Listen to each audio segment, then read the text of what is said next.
Buffalo Rocket this week here on the Niagara Frontier Radio Reading Service.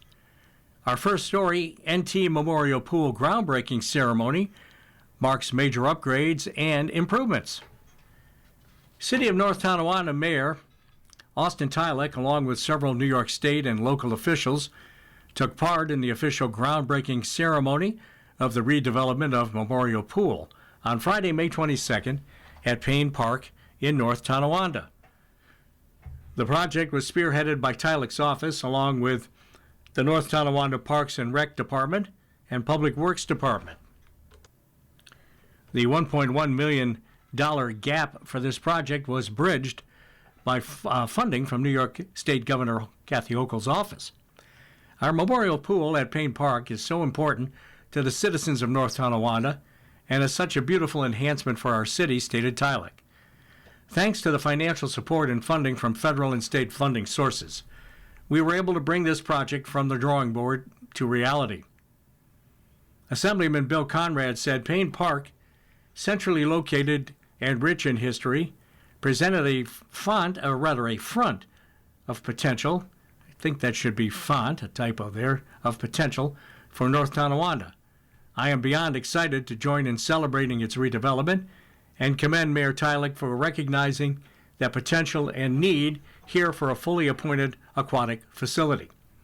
When I welcomed a visiting Assembly Speaker Carl Heastie to the site in 2024, he was impressed by the mayor and his team's vision for the former memorial pool.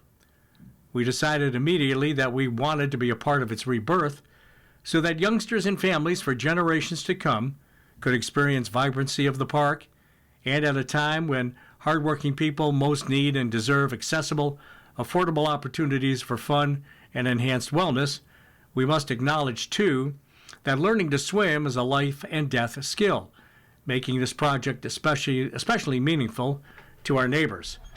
This will enrich that quality of life here in NT, a community now so familiar with remarkable transformation. I can't wait to return once its promise has been wholly realized.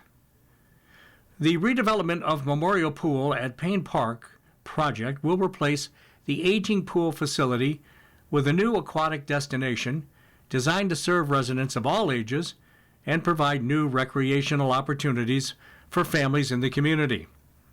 Plans for the new facility include a zero-entry pool to improve accessibility, dedicated lap lanes, an aquatic playground with a large tipping water bucket and interactive spray features, additional water amenities for children, a new concession stand, upgraded locker rooms and bathhouse facilities, as well as enhanced lighting and site improvements aimed at improving safety and discouraging vandalism. City officials previously commissioned a professional study to determine whether rehabilitating the existing pool or constructing a new facility would better meet the community's needs. Through that study and a related public survey, a majority of residents supported building a new aquatic facility, with many citing the potential to revitalize the Payne Park corridor. The formal design and construction planning began in 2022 after Tylek established a steering committee of community stakeholders, worked with an engineering firm, and coordinated with grant writers and state officials to move the project forward. Tylek indicated that the nearly $10 million project was made possible through funding partnerships at multiple levels of government. Funding sources include $750,000 through Parks and Trails New York, $4.1 million through the National Park Service, and $4 million secured by William Conrad through the Dormitory Authority of the State of New York. An additional $1.1 million was provided through the Office of New York Governor Kathy Hochul to close the remaining funding gap. Construction contracts have now been approved, bringing the total project cost to approximately $9.9 million. Preliminary demolition work at the site was completed late in 2025 in preparation for the project, with full-scale construction expected to begin within the next few months. City also explored the possibility of developing an indoor aquatic facility, but determined the option was not financially sustainable. The project costs for an indoor facility were estimated to nearly double while comparable facilities often operate with annual deficits exceeding $500,000. As a result, the city determined that constructing a modern outdoor aquatic facility would be the most practical and sustainable long-term solution for the community. Kids and veterans are two groups close to Pop Ramsey's heart, explained Amy Ramsey, a member of the steering committee, as well as the granddaughter of Pop Ramsey, who founded the NT Parks and Recreation Department. After World War II, he built Memorial Pool to help heal the broken bodies of those who served and bring joy and laughter to America's future, added Ramsey. Our next story: when construction closed off vehicle traffic to Yonge Street near 5 Main Street in Tonawanda, residents of the Tonawanda Towers noticed a significant accessibility problem. The Tonawanda Towers is a senior living apartment complex located off 5 Main Street.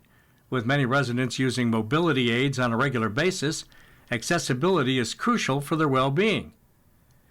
The Americans with Disabilities Act of 1990 is a law that prohibits discrimination against people with disabilities. Under Title II of the Act, it's required that local and state governments install and maintain curb ramps when roads are constructed or altered. Curb ramps are expected to be within a certain width and slope range. The closed-off road forbids vehicles from accessing the back entrance of the Tonawanda Towers, forcing residents to be picked up from the front. This means that residents didn't have safe access to drop off or pick up areas. Residents would have to maneuver their way around the sidewalk or use the street and risk going into oncoming traffic. After many years of residents advocating for safer sidewalks, local government officials listened to their grievances. Councilmember Chris Fisher and Mayor William Strasburg worked together to build the curb ramp so that people with mobility aids could get transported safely without the risk of an accident. The curb ramp was built in compliance with the ADA's strict guidelines regarding sidewalk ramps. It was also built to withstand weather like rain and snow, ensuring the ramp can be utilized throughout the year. The residents of the only high-rise apartment building in the city of Tonawanda can now access their needed transportation without having to travel in the street against the flow of oncoming traffic. I thank Mayor Strasburg for helping to complete our efforts of ensuring all residents have access to quality city services and taking this issue seriously, Fisher said. Our next article, community bus tour slated for June 15th. The first Kenton School District community bus tour of the season will take place at 6 p.m. Monday, June 15th. This event gives residents the opportunity to learn more about the rich history of Kenmore and the town of Tonawanda. Participants will board a school bus which departs from Kenmore Junior Senior High on Delaware Road, outside door number 9, for a 90-minute drive through Kenmore and the town of Tonawanda. The tour, narrated by Superintendent Sabatino Samato and Board of Ed President Matthew Chimara, and it passes numerous locations of significance for the town of Tonawanda, the village of Kenmore, and the Kenton School District. The tour includes dozens of locations of historical importance in areas throughout the town and villages, as well as current and former school locations. The tour will not only detail the history of the Kenton School District, but the town of Tonawanda and village of Kenmore as well, going back to the early 1800s. All participants receive a map which include the tour route and detailed information about dozens of different locations so they can follow along. These include all district schools, as well as schools that have long since closed, and the district's earliest educational institutions, not to mention important locations along the Niagara River, neighborhoods, areas with historical significance, and other points of interest. The tour was first introduced for new teachers entering the district in August of 2022 and was expanded to include tours of community members as well. The bus tour is free and open to everybody. Registration is required since seats will be limited. Seats will be provided on a first-come, first-served basis, and a waiting list will be maintained if needed. If you have questions, call 716-874-8255 8400, extension 20699. You're listening to a reading of articles and features from the Kenton Community News in place of the Buffalo Rocket that was unavailable this week here on the Niagara Frontier Radio Reading Service. Winners announced for the Shays Wonder Awards. Our next story, Shays Performing Arts Center announced winners of the 2026 Shays Wonder Awards, Shays High School Musical Theater Awards program. The recipients were announced during an event at Shays Buffalo Theater on May 16th, co-hosted by WIVB Daytime Buffalo host Chelsea Lovell and 2017 Wonder Award alumni and actor Ian Hayes, featuring performances by the schools as well as individual students. This year, 1,629 students from 25 schools participated in Shays Wonder Awards, representing 6 Western New York counties: Allegheny, Cattaraugus, Chautauqua, Erie, Niagara, and Wyoming. Among the winners were local schools. Outstanding Student-Led Orchestral Performance Award went to North Tonawanda High School for Freaky Friday. Celebration of Community Award went to Mount St. Mary Academy for Anything Goes. Recipients of the All-Star Cast Award were Julia Vocal from Mount St. Mary Academy, Jacob Burrow from North Tonawanda High School, and Caleb Walker from St. Joseph's Collegiate Institute. At Shays, we believe in the power of the performing art to help young people find their voice, build confidence, and connect with one another in meaningful ways, said Brian Higgins, President and CEO of Shays Performing Arts Center. The talent, creativity, and commitment these students bring to the stage is extraordinary, and we're proud to celebrate the next generation of innovators and storytellers. Throughout the school year, adjudicators attended local high school musicals, providing feedback and scoring each high school production in various categories. The Shays Wonder Awards recognize the top achievers in categories related to best performance, vocals, dance, music, lighting, set, costume, hair and makeup, direction, choreography, and more, with over 30 awards. The Shays Wonder Awards celebrate Shays Buffalo history as the Wonder Theater and the mission of Shays Performing Arts Center, welcoming all to celebrate wonder, community, and the power of the performing arts. Several of the award winners will receive grants which support continuing performing arts education at high schools. Shays Wonder Awards are sponsored in part by the County of Erie. Our next story from the Kenton Bee, Clark to hold second plumbing class at Brown's Idle Post. After spending more than 12 years helping customers with plumbing questions at Value Home Center in the Deltown Plaza, David Clark is continuing that work through his second hands-on plumbing workshop later this month. The workshop for adults 18 and older will be held from 6:30 to 9 p.m. Tuesday, June 30th at the Milton J. Brown's Heidel American Legion Post, 205-3354 Delaware Avenue in Kenmore. Participants will learn basic residential plumbing repairs, including work on faucets, toilets, drains, and piping, along with information on drain cleaning products and how to address common plumbing problems. Clark said attendees in the first workshop found the class informative and gained confidence in tackling repairs at home. When participants expressed doubts about making repairs themselves, Clark encouraged them by saying, "You can do this."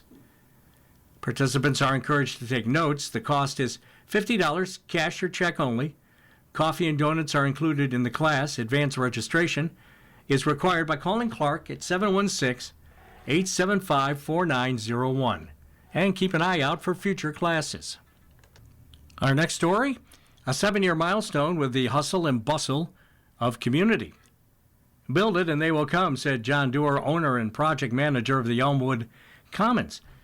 What started as a retirement project has now flourished into an ever-growing community of small businesses.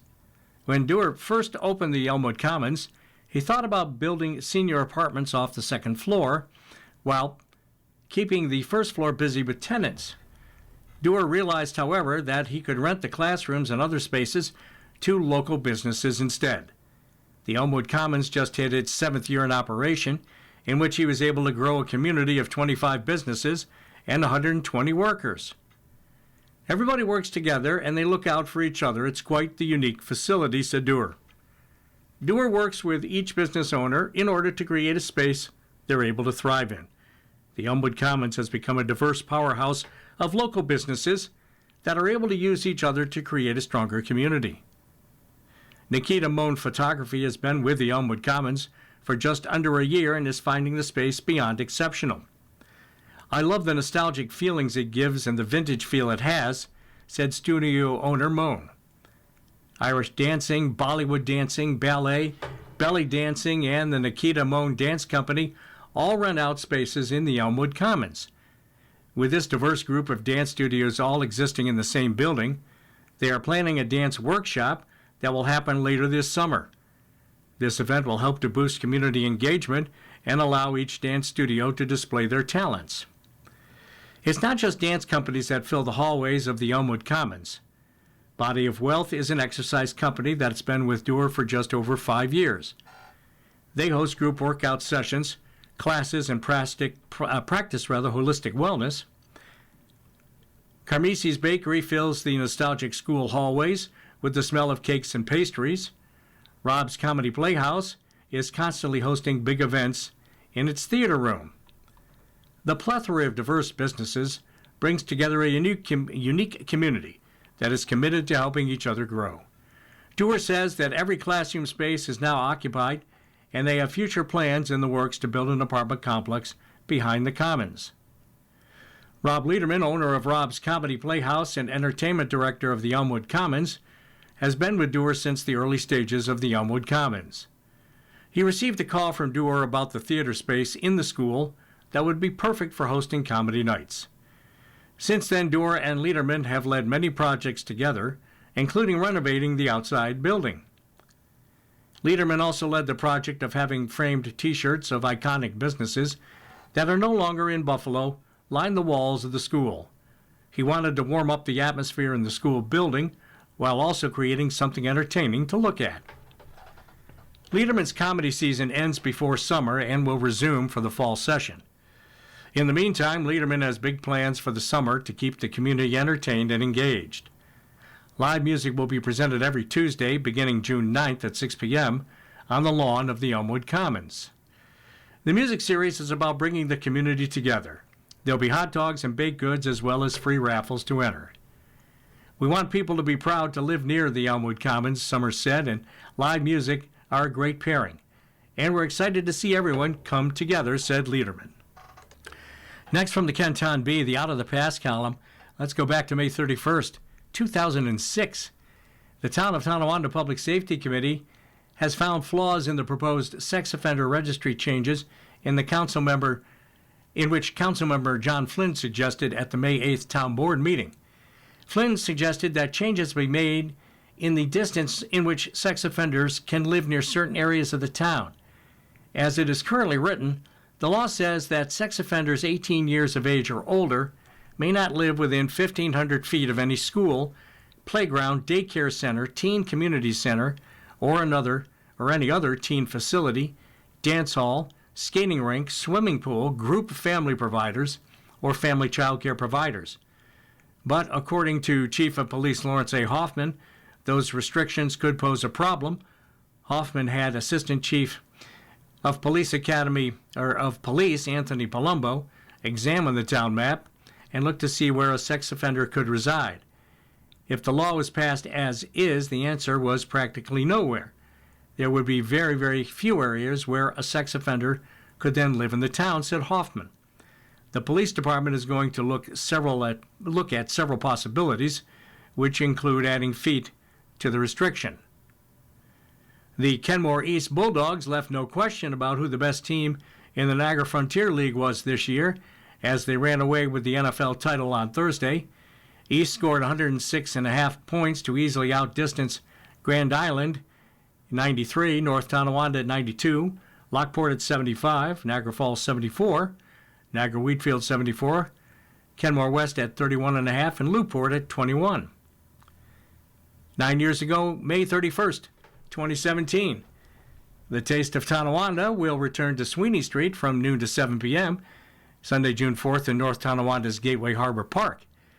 The event will take place rain or shine. Admission is free. Fred Priano of Tonawanda, who is chairman of the Taste, said this year's event will feature more than 20 vendors. The event has grown bigger each year. He encourages people to come out and sample food since there are some new items that sound really good. Some of the participating restaurants include, at the time, Pizza Amore, R&R Barbecue, Bob's Kettle Corn, Submaster, Smoke on the Water, Mississippi Muds and Old Man River, Oliver Street Bakery, Canalside Creamery, Mooney's Bar and Grill, Buffalo Roadhouse, T.C. Wheelers, J&L Barbecue, The Great Foodini, and Sweet Melodies. The event will also feature craft beer tastings, a face painter from Walt Disney World, balloon animals, costume characters, and several new restaurants such as Webster's Kitchen, Bonefish Grill, Jack's Backyard Grill, and Seize the Day Seafood. Attendees will have the opportunity to vote on their favorite food in several categories.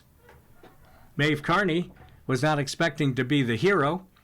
The Mount St. Mary lacrosse roster features multiple all-Catholic selections and 2 100-goal scorers, but it was Carney who scored the game-winning goal to hand the Thunder a 7-6 win over Mount Mercy in the Monsignor Martin Lacrosse Championship, and it was her birthday. 5 years ago, winding the clock back to June 2nd, 2021, Town of Tonawanda Councilwoman Jill O'Malley, the former president of the Kenton School District Board of Education and former associate director of the Erie County Association of School Boards, has become the first Western New Yorker to receive the Advocate of the Year award from the Association of School Business Officials in New York State. The state-level honor is given to an individual, organization, or company that has demonstrated a deep and lasting commitment to advocating on behalf of public schools and an understanding or appreciation of school fiscal issues. O'Malley was nominated by John Brocato, former assistant superintendent for finance for the Kenton School District and a member of the ASBO's board of directors. Brocato called O'Malley an incredible advocate for education who's not afraid to approach any legislator, school administrator, or school board member while keeping her message centered on students. Kenmore East softball team recently picked up its first 3 wins of the season, including an impressive 20-0 conquest of CSAT on May 22nd. That kicked things off on a high note. Gianna Kaur allowed just 1 hit while striking out 11 batters over 5 innings to secure the win from the pitcher's circle. She got all of the offensive support she needed from Gabrielle Sordetto, who smashed 2 home runs for 4 RBIs total, though Cameron Smith did her portion as well by going 3 for 4 with 4 RBIs at the plate. You're listening to a reading of articles and features from the Kenton Bee right here on the Niagara Frontier Radio Reading Service in place of the Buffalo Rocket today. Strong schools, strong community. The recent approval of the Tonawanda City School District budget once again demonstrated something that makes our community truly special, the strong and continuing support our residents have for public education and the children of Tonawanda. This is written by Dr. Timothy A. Oldenburg, Tonawanda City School District Superintendent. On behalf of our Board of Education, faculty, staff, and students, I would like to sincerely thank our community for its continued trust and partnership. The support shown through the annual budget vote reflects more than approval of a financial plan. It reflects a shared belief in the importance of strong public schools and the opportunities they create for children, families, and the future of our city. Public schools are often described as the heart of a community, and that's certainly true here in Tonawanda. Our schools are places where children learn and grow academically, socially and emotionally, artistically, and athletically. They are places where lifelong friendships are formed, where students discover their talents and passions, and where educators dedicate themselves each day to helping every child succeed. At the same time, strong public schools strengthen an entire community. They help preserve neighborhoods, support local families, contribute to property values, and create a sense of pride that extends well beyond our classrooms. Communities with strong schools are communities where families want to live, businesses want to invest, and residents feel connected to something larger than themselves. The approval of this year's budget allows us to continue providing high-quality educational opportunities while remaining committed to responsible financial stewardship. Throughout the budget development process, our goal remains clear: preserve excellent programs and services for students while remaining mindful of the financial impact on taxpayers. We are proud that this year's budget continued to reflect careful planning, long-term sustainability, and fiscal responsibility. Because of our community's support, we will continue investing in the programs and services that help students thrive, including academics, school safety, athletics, music and the arts, extracurricular activities, mental health and wellness supports, and inclusive learning environments where every student feels welcome, valued, and supported. We also remain excited about the continued investment in our facilities and learning spaces. Projects such as the upcoming middle high school capital improvements reflect shared commitment to ensuring that current and future generations of students learn in safe, modern environments that support success. Most importantly, this support sends a powerful message to our students, which is your community believes in you. Every vote of support reinforces the idea that education matters, that children matter, and the future of Tonawanda matters. As superintendent, I continue to be inspired by the pride, resilience, and spirit of our Timberwolf community. Whether in our classrooms, on our stages, on athletic fields, or throughout the community, our students continue to accomplish remarkable things because they are surrounded by caring adults who support and believe in them.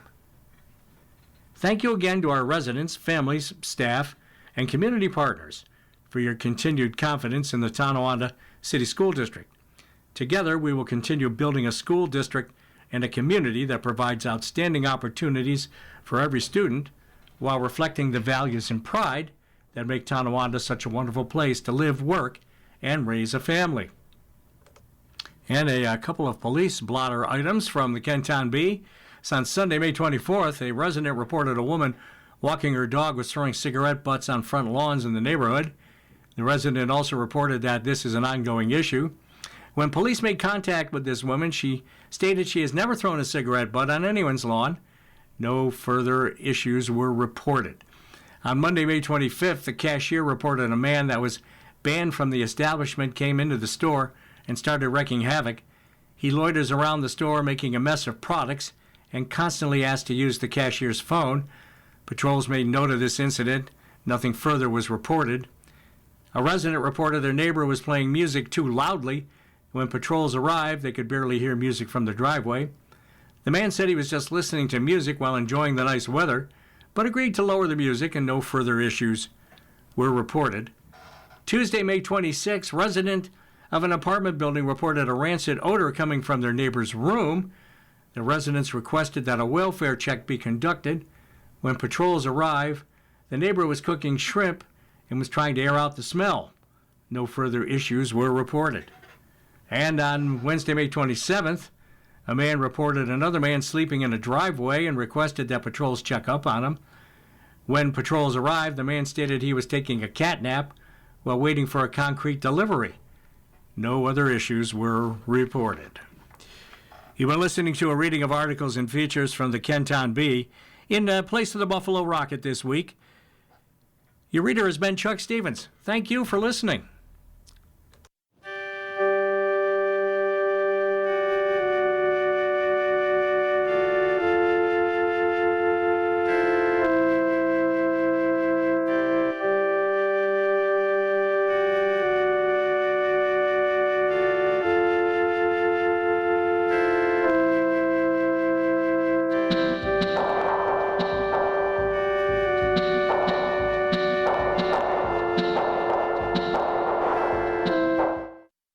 Good morning. Welcome to another broadcast day on the Niagara Frontier Radio Reading Service, a private not-for-profit organization.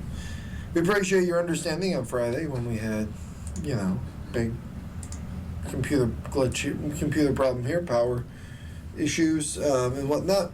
We're back streaming online as well, and that took us a day or two to get back.